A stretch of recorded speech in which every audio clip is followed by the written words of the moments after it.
Howdy folks, AG Squared here. Today I'm going to show a DIY step-by-step guide on how to install a new shower head. So whether you have an old one that is broken or you just don't like the style and you want to put something in that's more of your preference, this video is going to help you out to do so. So the very first step to do is to decide whether you need to remove this shower arm or if you can repurpose it. If you need to remove it, just continue watching the video. Later on I'm going to show you a tip on how you can do that, but in this video I'm going to go ahead and keep the existing shower arm. Second, you want to take a look and start removing any aerators or any plumber's tape that you see me starting to do here.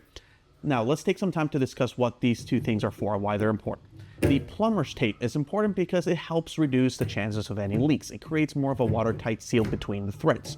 So you will need to have a clean surface in order to put in a new layer of plumber's tape and create that watertight seal protection.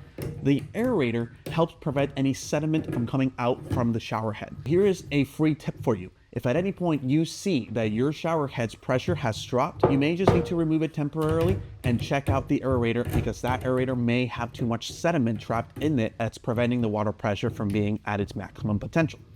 All right, let's go ahead and continue with the next steps. Now that we've removed and cleaned up the existing shower arms threads and removed the aerator, this is the product I'm going to be installing today. It's a Moen shower head and it's brushed nickel. I really like this finish here, and you can already see the existing aerator right here, which is why we wanted to remove the old one as well. We don't need multiple aerators. So the very first thing I'm going to be doing here is to take my plumber's tape and start threading it into the threads. You need to apply this in the same direction that you're going to be threading the new shower head, which is clockwise. Now, a tip here is to go ahead and measure approximately 2 or 3 layers of tape, and then just go ahead and cut that so that it makes it a lot easier for you to be able to install it, as you see here.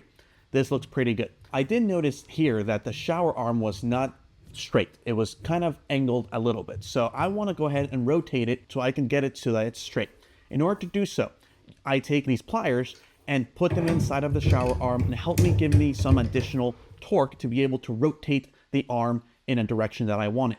This is exactly the same step you would do if you wanted to remove the entire shower arm altogether. This looks much better. It's now fully straight and not at an angle. The last step is to go ahead and start threading the shower head to the shower arm. I really try my best to hand tighten the shower head. I'm gonna fast forward to the point where I finally finished threading this. I'm gonna go ahead and run some water to make sure that there's no leaks. The water seems to be coming out perfectly fine, but I began noticing that some water was coming out between the shower head and the arm.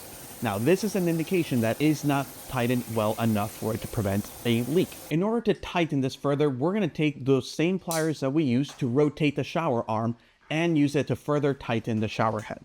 Now, if you just use pliers as is, you're going to be really upset because you're going to end up damaging your shower head. So what you want to do is take either a cloth or take some type of a rubber band or something and be able to put that between the shower head and the pliers.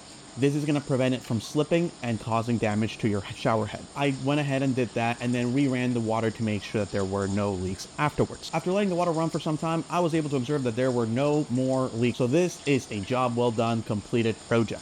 Now, as you can tell though, for those that have OCD, you're going to notice that the finish is different between the shower arm and the shower head. Yes, folks. I was incredibly lazy here. I probably should have actually replaced the shower arm with a shower arm that matches the finish of the shower head. I'm sure my renters are not going to mind this.